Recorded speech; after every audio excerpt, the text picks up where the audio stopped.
நேர்மைக்கான விலை அதிகம். சமீபத்தில் ஒரு தம்பதிகள் வாழ்வில் நடந்த நிகழ்வொன்றை வாசித்தேன். கணவன் மனைவி இருவரும் சென்னை எழும்பூரில் புகையிரதத்தில் ஏறினார்கள். தமிழகத்தின் தென்பகுதியை நோக்கி அவர்கள் பயணப்பட்டார்கள். மனைவி வார பத்திரிகை வாசிக்க கணவன் அலைபேசி வழியாக இசையை ரசித்துக் கொண்டிருந்தார். கொஞ்ச நேரம் கடந்தது. புகை ரதமும் தாம்பரத்தை கடந்து விட்டது. அவர்கள் வீட்டிலிருந்து கொண்டு வந்த இட்லியை ருசித்து சாப்பிட்டார்கள். மனைவிக்கு ஒரு காஃபி குடிக்க வேண்டும் போல இருந்தது. ஒரு காஃபி வாங்கி தர முடியுமா என்றார். கணவன் கொஞ்சம் திண்டிவனம் வந்ததும் வாங்கி தருகிறேன், அங்கு காஃபி நன்றாக இருக்கும் என்றார். அந்த நிறுத்தத்தில் சிறிது நேரம் தான் புகையிரதம் நிற்கும். கணவர் இறங்கி 2 காஃபி கேட்டார். நீங்கள் உள்ளே போய் உட்காருங்கள், நான் எடுத்து வருகிறேன் என்றார். அந்த காஃபி பெரியவர் 2 காஃபி கொடுத்து விட்டார். பதிலுக்கு 200 ரூபாய் கொடுத்தார் உள்ளே இருப்பவர். ரூபாய் 20 போக 180 ரூபாய் கொடுப்பதற்குள் புகைரதம் புறப்பட துவங்கிவிட்டது. அந்த பெரியவர் மீதி பணத்தை எடுத்துக்கொண்டு புகைரதத்தோடு ஓடி வந்தார். ஆனால் புகைரதம் வேகம் எடுத்து விட்டது. கணவனுக்கு ஏமாற்றம் தான். மனைவியோ, என்ன 180 ரூபாய் போச்சா, மீத பணம் வாங்குவதற்கு உங்களுக்கு சமத்து பத்தாது என்று முகம் சுளித்தார். இவள் கலந்துரையாடல்களை சக பயணிகள்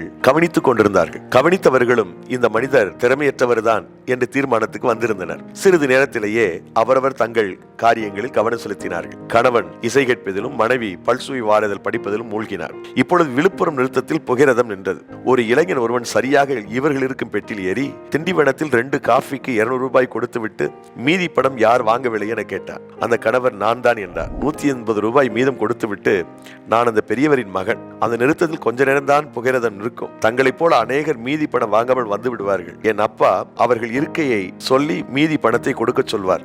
இது எங்களுக்கு வாடிக்கை தான். நான் இங்கே விழுப்புரத்தில் வியாபாரம் செய்கிறேன் என்று சொன்னார். உன் அப்பாவின் அலைபேசி எண்ணை கொடுப்பாயா என கேட்டு வாங்கிய இந்த கணவர் கையோடு அவருக்கு நன்றி சொன்னார். கூடவே உங்கள் பிள்ளைகளுக்கு நல்ல நேர்மையை கற்றுக் கொடுக்கிறீர்கள் என பாராட்டினார். நண்பர்களே, நேர்மையின் விலை அதிகம். அதன் மதிப்பை நாம் நிர்மாணிக்க முடியாது. இந்த உலகில் வாழும் சகல காலங்களிலும் நேர்மையோடு வாழ்வோம். நேர்மையை வாழ்கின்ற வகை சொல்வதுதான் பரிசுத்த வேதாகமம். வேதத்தை வாசியுங்கள், நேர்மையை நடங்கள்.